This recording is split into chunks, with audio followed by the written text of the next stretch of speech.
चंद्रपूर महापालिकेच्या वतीने शहरातील अनाधिकृत जाहिरात फलक निष्कासनाची कारवाई सुरू करण्यात आली असून 3ही झोन मिळून एकूण 13 जाहिरात फलकांवर निष्कासनाची कारवाई झाली। तसेच पुढील दिवसात शहरातील उर्वरित अनाधिकृत जाहिरात फलकांवर निष्कासनाची कारवाई करण्यात येणार आहे। महापालिका आयुक्तांनी मुंबई दुर्घटनेच्या पार्श्वभूमीवर बैठक घेत शहरातील धोकादायक जाहिरात फलकांची तपासणी करून तातडीने कारवाई करण्याचे निर्देश संबंधित अधिकाऱ्यांना दिले आहेत। त्यानुसार शहरातील जाहिरात फलकांचे सर्वेक्षण सुरू असून या सर्वेक्षणामध्ये 124 अधिकृत तर 40 अनाधिकृत जाहिरात फलक आढळून आले आहेत।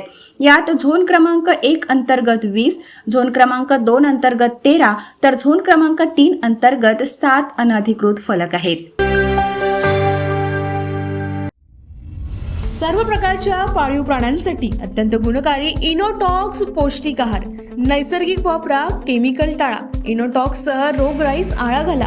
पशुखाद्य टेक्नॉलॉजिकल ऑडिटिव्ह उत्पादनासाठी महाराष्ट्रातील सर्व जिल्हे व तालुक्यात डीलर्स नेमणे आहे। अधिक माहितीसाठी संपर्क करा 8446662542 738777557।